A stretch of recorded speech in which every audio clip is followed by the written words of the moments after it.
On cherche souvent des solutions parfois compliquées pour gérer le stress du quotidien. Aujourd'hui, on va explorer une technique japonaise qui est, à l'inverse, d'une simplicité désarmante. Elle peut se pratiquer absolument n'importe où et ne prend que 5 minutes. C'est une question intéressante, non? Et si la clé pour apaiser nos émotions se trouvait, littéralement entre nos mains? C'est justement ce que propose cette méthode. Alors, allons voir ça de plus près. Le principe de base est vraiment facile à comprendre. L'idée, c'est que chaque doigt de la main est connecté à une émotion bien précise, à un état d'esprit particulier.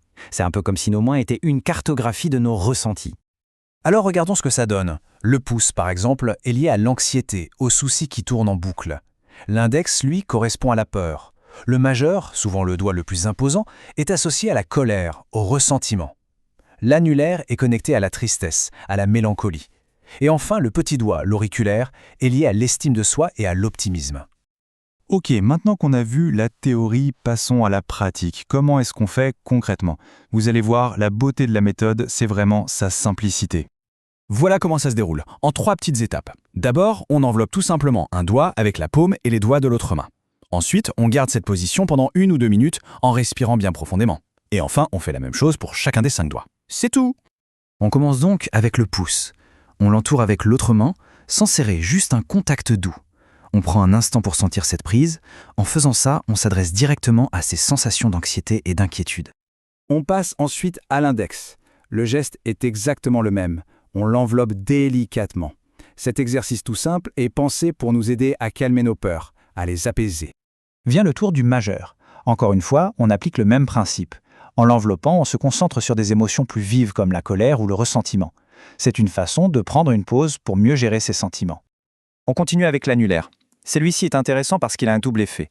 Il aide non seulement à apaiser la tristesse, mais aussi à retrouver une certaine clarté d'esprit, ce qui peut être très utile quand on a une décision à prendre. Et on termine le cycle avec le petit doigt, l'auriculaire.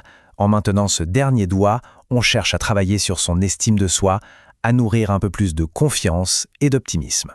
Une fois qu'on a fait le tour des 5 doigts, il y a une petite étape optionnelle, un petit plus pour vraiment intensifier cette sensation de calme.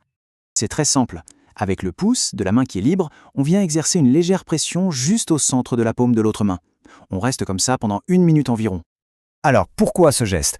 Selon la philosophie de cette méthode, ce point au centre de la paume est vu comme un point clé pour apaiser le mental, pour calmer le flot incessant des pensées.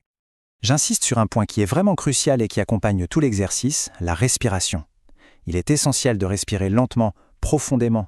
C'est cette respiration consciente qui permettrait de rééquilibrer les énergies. Bon, alors quels sont les bénéfices de cette pratique si on la fait régulièrement? L'objectif final, c'est vraiment de retrouver un état de calme et d'équilibre intérieur. Et l'avantage majeur, on le répète, c'est que tout ça se fait en seulement 5 minutes. 5 petites minutes. C'est un outil qu'on peut vraiment utiliser n'importe quand, pendant une pause au travail, dans les transports. Pour résumer, en pratiquant cette technique, on cherche à réduire son anxiété, à mieux naviguer des émotions intenses comme la colère ou la tristesse, et plus globalement à cultiver un sentiment de calme. Ça aide aussi, comme on l'a vu, à renforcer la confiance et l'optimisme. C'est important de le préciser, ce n'est pas une solution miracle qui exclut tout le reste. Au contraire, cette méthode se combine très bien avec d'autres pratiques de bien-être. Ça peut être la méditation, une simple marche en nature, ou juste écouter une musique apaisante. On termine sur cette pensée. L'idée, assez réconfortante, qu'on a déjà en nous un outil simple et efficace pour retrouver son calme à n'importe quel moment de la journée. C'est une perspective qui change peut-être un peu les choses, non?